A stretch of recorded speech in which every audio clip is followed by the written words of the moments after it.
നമ്മളെ ഓർമ്മിപ്പിക്കുന്ന ആൾക്കാരല്ല എൻ്റെ വീട്ടുകാർ. എന്ത് പറ്റിയത്, പുതിയതായിട്ട് സംസാരമൊക്കെ മാറി വരുന്നു എന്ന് നമ്മളെ ഓർമ്മിപ്പിക്കും. മനസ്സിലായി. അതുകൊണ്ട് തന്നെ ഞാൻ പറഞ്ഞു, എനിക്ക് ഇപ്പം എൻ്റെ ഈ മുട്ടുവേദന വന്ന് ഇപ്പം എൻ്റെ ഡോക്ടർ പറഞ്ഞു, ഒരു കാര്യം ചെയ്യും, നിങ്ങൾ കഴിയുന്നത് ഈ 2 കാലും കൂടെ ഇങ്ങനെ തൂക്കിയിട്ടിരിക്കരുത്, നീര് വരും. അപ്പോൾ ഒരു കാലിൻ്റെ മുകളിൽ ഒരു കാല് വെച്ച് അങ്ങനെ ഇരിക്കൂ. പക്ഷെ എൻ്റെ വീട്ടിൽ സമ്മതിക്കത്തില്ല. എന്ത് പറ്റും മക്കളെ, കാല് ഭാരമായിട്ട് തോന്നുന്നോ, എന്ത് പറ്റും കാലുമേ കാലിട്ടൊക്കെ ഇരിക്കുന്നതെന്ന് ചോദിക്കും. എന്നാലും ആരും ഇല്ലാത്തപ്പോൾ ഞാനപ്പോൾ യൂസ്ഡ് ആവുകയാണ്. അപ്പോൾ അങ്ങനെയുള്ള നല്ല എഡ്യൂക്കേറ്റഡ് ആണ് എൻ്റെ അമ്മ. പക്ഷെ എങ്കിലും പറഞ്ഞു തരുന്നൊക്കെ അങ്ങനെയുള്ള കാര്യങ്ങളാണ്. അപ്പം നമ്മുടെ പെരുമാറ്റത്തിൽ കുറച്ചൊരു കൂടുതൽ ഗൗരവമോ കുറച്ച് ഹാർഷായി പോയി കഴിഞ്ഞാൽ അങ്ങനെയൊന്നും സംസാരിക്കാൻ പാടില്ല എന്ന് എല്ലാവരും കൂടെ നമുക്ക് ഓപ്പോസിറ്റ് ആവും. എല്ലാവരും, കുടുംബത്തിലുള്ള എല്ലാവരും എന്ത് പറ്റി, അയ്യോ അത് ഭയങ്കര മോശമായപ്പോൾ അങ്ങനെ സംസാരിച്ചത്. അപ്പം നമുക്ക് വല്ലാത്തൊരു അന്തരീക്ഷമാവും നമ്മുടെ വീട്ടിലെ. അപ്പൊ ചേച്ചിക്ക് അങ്ങനെ എപ്പോഴെങ്കിലൊക്കെ മാറ്റങ്ങൾ സംഭവിച്ചിട്ടുണ്ട്? അപ്പൊ ചിലപ്പോ നമ്മൾ മനുഷ്യരല്ലേ, ചിലപ്പോ ചിലരുടെ നിരന്തരമായ ചില ചോദ്യങ്ങളോ പെരുമാറ്റമോ നമുക്ക് ഇഷ്ടപ്പെടാതെ വരുമ്പോ നമ്മൾ കുറച്ച് ഗൗരവക്കാരിയാവും, അല്ലെങ്കിൽ കുറച്ച് അങ്ങനെ ശ്രദ്ധിക്കാതെയൊക്കെ വരുമ്പോ, 1 മിനിറ്റ് മോളെ ഒന്ന് വന്നേ, എൻ്റെ അമ്മ അകത്തുണ്ട്, അങ്ങനെ പെരുമാറരുത്. ഇഷ്ടമുണ്ടോ ഇല്ലയോ, നമ്മളെ അന്വേഷിച്ച് അവർ വന്ന് സംസാരിക്കുകയാണ്. അവർ പോകുന്ന അത്രയും സമയം വരെ ഒരു ചിരി മുഖത്ത് ഉണ്ടാവണം എന്ന് ഓർമ്മിപ്പിക്കും. അപ്പൊ നമ്മൾ വല്ലാതെ അപ്സെറ്റ് ആവും. മനസ്സിലായില്ലേ? അപ്പോ നമ്മുടെ ഓപ്പോസിറ്റ് ഇരിക്കുന്ന ആൾക്കാരുടെ മനസ്സിനെ വ്രണപ്പെടുത്താത്ത രീതിയിൽ പെരുമാറിയേ പറ്റൂ എന്നുള്ളത് നമ്മൾ അറിയാതെ നമ്മുടെ മനസ്സിൽ കിടക്കുകയാണ്.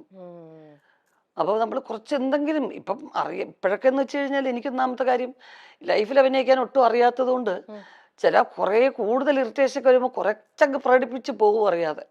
പക്ഷെ ഇത് വെച്ച് കഴിയുമ്പോൾ ഞാൻ ഓർക്കും, എൻ്റെ അമ്മയും എൻ്റെ വീട്ടിലുള്ളവരെല്ലാം ഓർക്കും, അയ്യോ ഇവരാരെങ്കിലും അവരോട് പറയൂ. പിന്നത്തെ കുറ്റബോധം മുഴുവൻ അതാണ്. പിന്നെ അവരെ ഒന്നും ഇങ്ങനെ പാച്ചപ്പ് ചെയ്തെടുക്കും.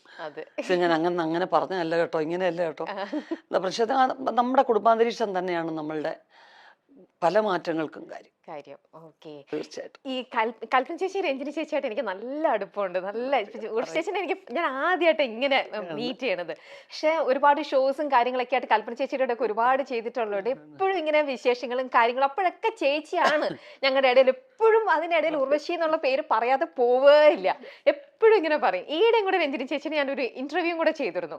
അപ്പൊ ഈ നിങ്ങൾ എല്ലാവരും എന്ന് പറയുമ്പോഴും നിങ്ങൾക്ക് എല്ലാവർക്കും ഒരു വല്ലാത്തൊരു ചാമുണ്ട് ചേച്ചി. നിങ്ങൾ 3 പേരിലും നമ്മളെ എല്ലാവരും ഇപ്പോഴും ആ ഇഷ്ടം വെക്കുന്നതിൽ ഒരു വല്ലാത്തൊരു മാജിക് പവറാണ്. ഞാൻ എന്നെ എപ്പോഴും ആലോചിക്കും, നിങ്ങളുടെ ബ്ലഡ് എടുത്ത് വേറൊരാൾക്ക് കൊടുത്താലും ഇതിങ്ങനെ തന്നെ കിട്ടും. നിങ്ങൾ എല്ലാവർക്കും ഇതേപോലെ ചിരിച്ച മുഖത്തോടെ ഇരിക്കാനും മറ്റുള്ളവരെ ചിരിപ്പിക്കാന്നൊക്കെ പറയുന്നത് ഒട്ടും തന്നെ ഈസി ആയിട്ടുള്ള ഒരു കാര്യമല്ല. പക്ഷെ നിങ്ങൾ എത്ര ഈസി ആയിട്ടാണ് മറ്റുള്ളവരെ ചിരിപ്പിച്ചുകൊണ്ടിരിക്കുന്നത്.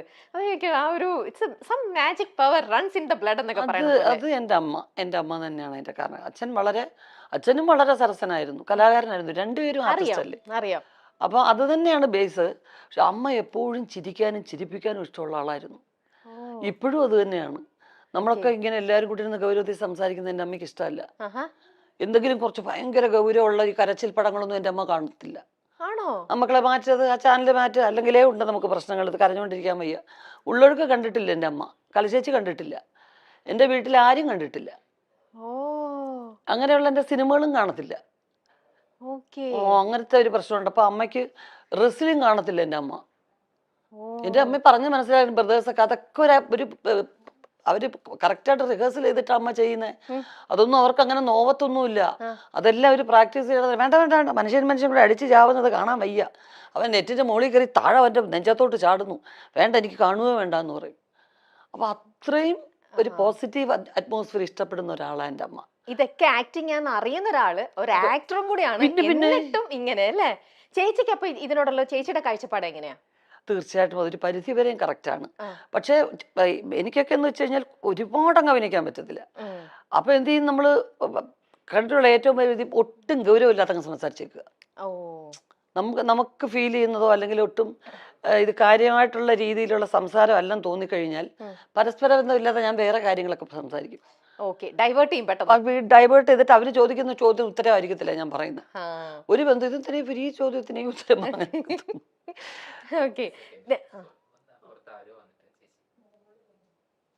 വന്നിട്ടുണ്ടോ? മക്കളെ ഓടിവാടാ, അമ്മയുടെ കുഞ്ഞാണ്ടാ. മക്കളെ രമ്യ ചേച്ചി അറിഞ്ഞു വിട്. Hi, Ramya. Nice meeting you. കുറച്ചേരം മക്കൾ അമ്മയ്ക്കും കൂടെ അധികം സ്പൈസി ഇല്ലാത്തെന്തെങ്കിലും അമ്മയ്ക്കും കൂടെ ഓർഡർ ചെയ്യാം. അമ്മ കുറച്ച് വിളിച്ചു വരച്ച് കുഞ്ഞിനും കൂടെ ഓർഡർ ചെയ്തോ. മേളിലുണ്ടോടാ, എല്ലാം വലിച്ചു വാരിയിട്ടേക്കാ മുകളിലത്തെ റൂം കേട്ടാ. ചേച്ചി, നിങ്ങളുടെ കൂടെ ഏറ്റവും കൂടുതൽ നർമ്മം അല്ലെങ്കിൽ ഭയങ്കര എന്താ പറയാ ഹ്യൂമർ സെൻസും കൗണ്ടറൊക്കെ പറയണത് നിങ്ങളിൽ ആരാ? കൽപ്പന ചേച്ചി ആണോ? അയ്യോ, മിനി ചേച്ചി കൊച്ചിലെ മുതലേ അവളുടെ പേരൊക്കെ വേളൂർ കൃഷ്ണൻകുട്ടി ഞങ്ങളുടെ പിന്നെ കഥയുടെ പേരുകളിലൊക്കെ അവൾ അറിയപ്പെട്ടിരുന്നത്. ആൾക്കൂട്ടത്തിൽ ഏലിയമ്മ അങ്ങനെയൊക്കെയാ വിളിച്ചിരുന്നത്. കാരണം വെച്ചാൽ എവിടെ ആൾക്കൂട്ടോ ബഹളം ഉണ്ടെങ്കിൽ അവിടെ അതിൻ്റെ ഇടയ്ക്ക് വരും. എന്താ നിങ്ങളെ കാര്യം, എന്നിട്ട് ന്യൂസ് എത്തിക്കാനാ. എന്നിട്ട് വണ്ടി ഇടിച്ചപ്പോ എന്തോ പറ്റി എല്ലാത്തിനും പറഞ്ഞിട്ട് പോപ്പുലർ ആയിരുന്നു കൽപ്പന ചേച്ചി. ഇപ്പൊ കൊച്ചില് ചെറുപ്പം മുതൽ അങ്ങനെ തന്നെയായിരുന്നു. ഞാൻ ഈയിടെ രഞ്ജിനി ചേച്ചിയുടെ ഒരു ഇന്റർവ്യൂ എടുത്തിരുന്നു. കല ചേച്ചി, നിങ്ങളുടെ വീട്ടിൽ ഏറ്റവും കൂടുതൽ ഹ്യൂമർ സെൻസ് ആർക്കായിരിക്കും? കൽപ്പന ആണല്ലേ? രഞ്ജിനി ചേച്ചി ഇത് തന്നെയാ പറഞ്ഞേ. നല്ലോണം ഇമിറ്റേറ്റ് ചെയ്യും. നമുക്ക് തോന്നും ആ ആളാണോ നമ്മുടെ മുമ്പിൽ ഇരിക്കുന്നതെന്ന് തോന്നും. സുന്ദരമായിട്ട് ഇമിറ്റേറ്റ് ചെയ്യും. അവര് നടക്കുന്ന പോലെ. അത് ചെറുപ്പം മുതലേ എല്ലാവരും ഇമിറ്റേറ്റ് ചെയ്യും. എൻ്റെ അച്ഛൻ്റെ അമ്മയ്ക്ക് അങ്ങനെ വലുതായിട്ട് സിനിമയൊന്നും കാണത്തില്ല. ഈ ഭക്തി സീരിയലൊക്കെ മഹാഭാരതമൊക്കെ എന്ന് പറഞ്ഞ് തമ്പുരാനേ അതേ വാസുദേവായ എന്നൊക്കെ പറഞ്ഞ് മന്ത്രമൊക്കെ ജപിക്കും. പണ്ട് മഹാഭാരതത്തിന് ഒരു ഗ്ലോബൊക്കെ വരുമല്ലോ. അപ്പൊ അത് പറ്റിക്കുക. ഉമ്മ എണീക്കുമ്മ കൃഷ്ണൻ മരുന്നമ്മ എണീക്കുമ്മ തമ്പുരാനെ എന്തൊക്കെ അതിലൊക്കെ തൊഴും. അത് വേഷമാണോ ഇതാണെന്നുള്ള അത്ര ഇന്നസെന്റ് ആൾക്കാരായിരുന്നു നാട്ടുപുറത്തെ ശരിക്കും. അപ്പൊ രണ്ടുപേര് ഹഗ് ചെയ്യുന്നത് ഫിലിം ഒട്ടിച്ചിട്ടാണ് എന്നാണ് മിനി ചേച്ചിയെ പറഞ്ഞു അവതരിപ്പിച്ചിരിക്കുന്നത്. കാരണം ഇതൊക്കെ എല്ലാം ഒറിജിനലാണെന്ന് പറഞ്ഞ ഞങ്ങളൊക്കെ അഭിനയിക്കല്ലേ. എന്തുവായത് ഇങ്ങനെ അങ്ങ് കെട്ടിപ്പിടിക്കുവോ, എന്തൊരു മോശമായത്, അത് മാറ്റത് പിള്ളേര് വഷളാവാതെ എന്ന് പറയും. അപ്പൊ ഉടനെ ഞങ്ങളൊരു അമ്മമ്മ അങ്ങനെയല്ല അമ്മമ്മ, ഇവിടെ ഒരാൾ നിൽക്കും ഇവിടെ എന്നിട്ട് ഈ ഫിലിം ഇങ്ങനെ ഒട്ടിക്കും അമ്മമ്മ എന്ന് പറഞ്ഞ് പറ്റിക്കും. മിനി ചേച്ചി ഇത് പറഞ്ഞ് അഭിനയിച്ച് പറ്റിക്കുന്നേ. എന്നിട്ട് പക്ഷെ വർഷങ്ങൾക്ക് ശേഷം എനിക്കത് ഒരനുഭവത്തിൽ വന്നു. അപ്പൊ ഞാൻ ആലോചിച്ചു, അയ്യോ പണ്ട് മിനി ചേച്ചി പറഞ്ഞിരുന്നോണേ. കാരണം മുരളിച്ചേട്ടൻ ഞാനും കൂടെ വെങ്കലത്തിലൊരു സംഗതി വരും. അപ്പൊ വെങ്കലത്തിലൊരു ഭയങ്കര മൊശടനായിട്ടുള്ള ഒരാളായിട്ടാണ് മുരളിച്ചേട്ടൻ. കല്യാണം വേണ്ട. അപ്പൊ ഒരു ഫസ്റ്റ് നൈറ്റ് സീക്വൻസ് ആണ്. അപ്പൊ ഞാൻ കൊച്ചാട്ടാന്നാ വിളിക്കുന്നത്, ഞാൻ എന്റെ ബന്ധുവും കൂടാ. കൊച്ചാട്ടൻ എൻ്റെ കൂടെ ലവ് സീൻ അഭിനയിക്കാൻ വലിയ പാടാണ്. അപ്പൊ ഞാനും പറഞ്ഞു ഞാനും ലവ് സീൻ അഭിനയിക്കാൻ ഭയങ്കര മോശം, അത് പറഞ്ഞെങ്കിലും അറിയാം.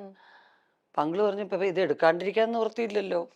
പിന്നെ ഇങ്ങനെ ആലോചിച്ചിട്ടാണ് എൻ്റെ ഒരു ശില്പം വെച്ചിട്ട് എൻ്റെ ദേഹത്ത് തൊടുന്നതും ഒക്കെ ആ ശില്പത്തിനെ തൊടുന്നതായിട്ടാണ് കാണിച്ചിരിക്കുന്നത്. പിന്നെ രണ്ടുപേരും ഇങ്ങനെ ഹഗ് ചെയ്യുന്നൊരു സീക്വൻസ് ഉണ്ട്. അതിന് മുരളിച്ചേട്ടൻ അത്രയും ദൂരം അവിടെ, ഞാനിവിടെ, രണ്ട് ഷാഡോ പ്ലേ പോലെ. കറക്റ്റ് മുരളിച്ചേട്ടൻ അവിടെ നിന്ന് ഇങ്ങനെ എണീറ്റ് വരും ആ ഭാഗത്തുനിന്ന്, ഞാൻ ഇവിടുന്ന് ഇങ്ങനെ എണീറ്റ് പോവും. എന്നിട്ട് ഹഗ് ചെയ്യും.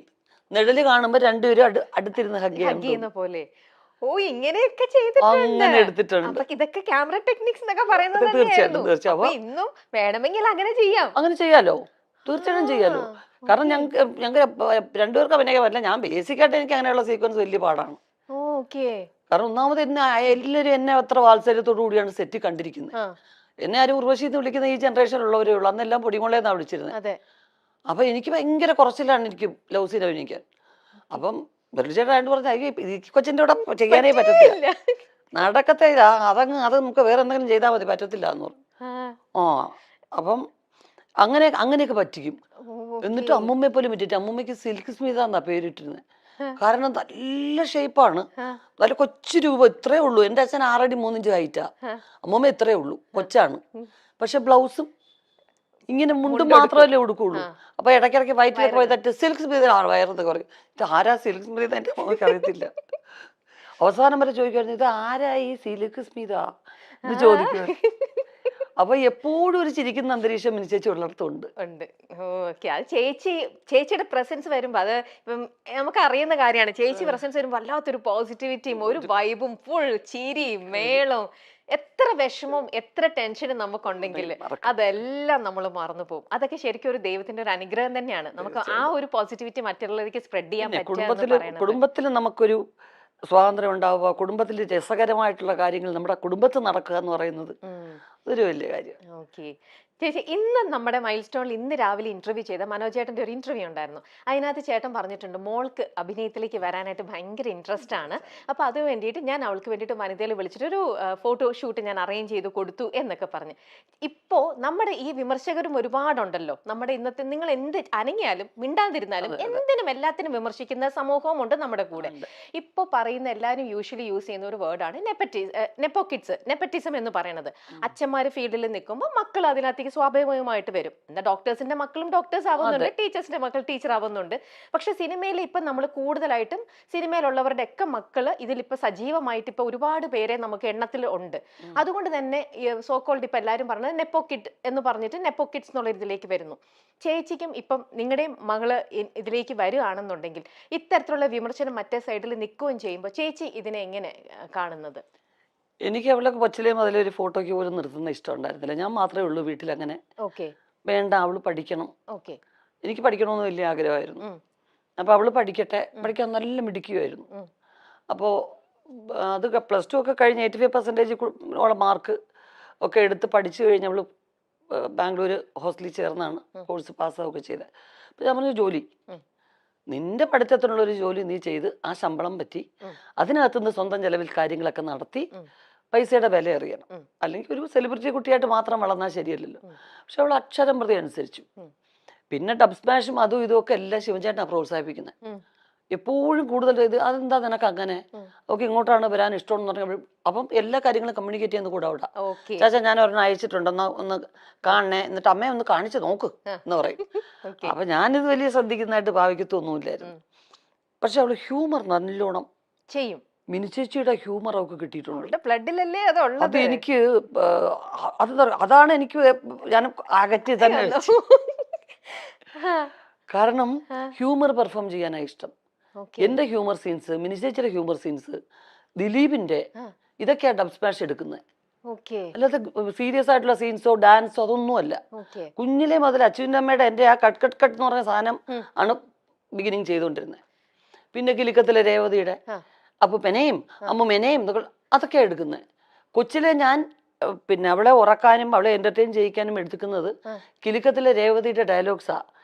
കൊരങ്ങിന് വേണോ അതൊക്കെ ഞാൻ അഭിനയിച്ച് കാണിക്കണം. അപ്പൊ അപ്പം മുതലേ എനിക്കറിയാം ഇവൾക്ക് ഹ്യൂമറിനോടാണ് താല്പര്യം കൂടുതൽ. പിന്നെ വീട്ടിലെപ്പോഴും തമാശ പറയുന്ന ആൾക്കാരല്ലേ. അപ്പൊ എന്നോട് പറഞ്ഞപ്പോ ഞാൻ പറഞ്ഞു ജോലിയൊക്കെ ചെയ്തിട്ടാട്ടെ എന്ന് പറഞ്ഞു. ജോലി ചെയ്തു, ശമ്പളമൊക്കെ വാങ്ങിച്ചു. ഞാൻ 450യുടെ ഒരു ടോപ്പ് എടുത്തു. അപ്പൊ സമാധാനമായി എനിക്ക്. കാരണം ഞങ്ങള് ഷോപ്പിങ്ങിന് കൊണ്ടുപോകുമ്പം അതൊന്നും അല്ല ചെലവ്. അപ്പൊ ഇത് സ്വന്തം ചെലവില് അങ്ങനെ 450 രൂപയുടെ ടോപ്പ് എടുത്തൊക്കെ വലിയ കാര്യമായിട്ട് പറയുന്നുണ്ടല്ലോ. അപ്പൊ അത് കഴിഞ്ഞപ്പോ കഴിഞ്ഞ വർഷം ലാസ്റ്റ് ആയപ്പോ എന്നോട് പറഞ്ഞു എനിക്ക് അമ്മ എല്ലാരും എന്നെ കമ്പൽ ചെയ്യുന്നു. അവള് ലണ്ടനിൽ ഇവിടെ ഒരുപാട് ഫ്രണ്ട്സ് ഉണ്ട്, അവളുടെ കൂടെ പഠിച്ചവരും ഒക്കെ. അപ്പൊ അവിടുത്തെ ഫ്രണ്ട്സ് എല്ലാം പറയുന്നു അതെന്തുകൊണ്ട് 9th പഠിച്ചപ്പോ അമ്മ വന്നു അഭിനയിക്കാൻ. അപ്പൊ ഇത്രയായി ജോലിയും കഴിഞ്ഞിട്ട് ഇനി മോളെ അഭിനയിക്കാൻ വിട്ടാ എന്താ കുഴപ്പം എന്ന് ചോദിക്കുന്നു. ഞാൻ ഒരു വർഷം ഒന്ന് ട്രൈ ചെയ്ത് നോക്കട്ടെ, ഇല്ലെങ്കിൽ കുഴപ്പമില്ല. നമ്മളെ വിദ്യാഭ്യാസം ആരും എടുത്തോണ്ട് പോകുന്നില്ല. അങ്ങനെ കുറച്ച് ഓഫേഴ്സ് ഉണ്ട്. പിന്നെ നമുക്ക് ഉടനെ കാണാം ബിഗ് സ്ക്രീനിൽ. അതെ തീർച്ചയായിട്ടും. അങ്ങനെ നല്ലോണം ചൂസ് ചെയ്ത് അവരുടെ ഇഷ്ടം, അവരൊക്കെ സ്മാർട്ടാണ്, അവർക്ക് പറ്റുന്നുണ്ട്. അല്ല ചേച്ചി, ഇന്നിപ്പോ ഒരുപാട് ആക്ടേഴ്സ് ഉണ്ടെങ്കിലും ചേച്ചി പറഞ്ഞാൽ ഈ ഹ്യൂമർ ഹാൻഡിൽ ചെയ്യാൻ എല്ലാവർക്കും പറ്റില്ല. അത് നിങ്ങളെപ്പോലെ ഇത്രയും ടാലന്റഡ് അത് അവളുടെ ബ്ലഡിലുണ്ട്. അപ്പൊ അവൾക്ക് അതിൽ ഇൻട്രസ്റ്റ് ആണെങ്കിൽ ആ ഒരു സ്പേസ് അവൾക്ക് വേണ്ടിയിട്ടുണ്ടാവും എന്തായാലും. അത് നമുക്കെന്താ അറിയാം, ഞങ്ങള് വന്ന കാലഘട്ടത്തിൽ ലോങ് സ്റ്റാൻഡിങ്ങിന് ഒരുപാട് സ്കോപ്പ് ഉണ്ടായിരുന്നു. പല ആർട്ടിസ്റ്റുകളും അങ്ങനെ നിന്നിട്ടുണ്ട്. സത്യമാണ്. ഇനിയിപ്പോ അങ്ങോട്ടുള്ളവർക്ക് അത്രയും നല്ല സ്ട്രോങ് ക്യാരക്ടേഴ്സ് എഴുതുന്ന റൈറ്റേഴ്സ് ഇനിയും ഉണ്ടാവുമായിരിക്കും തീർച്ചയായിട്ടും. അപ്പം അങ്ങനെ ഉണ്ടാവണം, നല്ല ക്യാരക്ടേഴ്സ് ഉണ്ടാവണം. ഒരു എന്താ പറയുന്നത്, നിങ്ങളുടെ മൈൽ സ്റ്റോൺ പോലെ ഒരു മൈൽ സ്റ്റോൺ ആവുന്ന ഓരോ ക്യാരക്ടേഴ്സ് എങ്കിലും ജീവിതത്തിൽ ഉണ്ടാവണ്ടേ.